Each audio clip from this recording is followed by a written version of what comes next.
aina mufetra itompo mpanjaka aina mufetra naraha nanao tany faneva tsy maintsy hozaka mifanokona tsy maintsy atao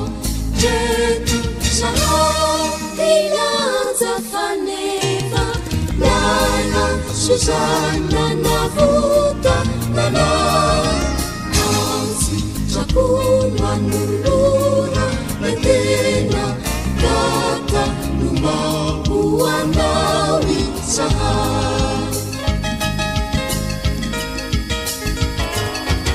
aina mifetra ny tompo malala aina mifetra ny fitiavana asa natrizanandana iala mandra izako anao izahao treto zahao ilanja faneva nana Susanna navuta nanao anzi trakono anolora metena gata lumambo anao izahao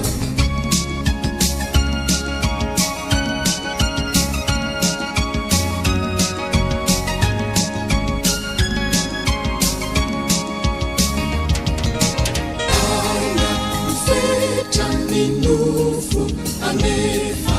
mora miona olavo indray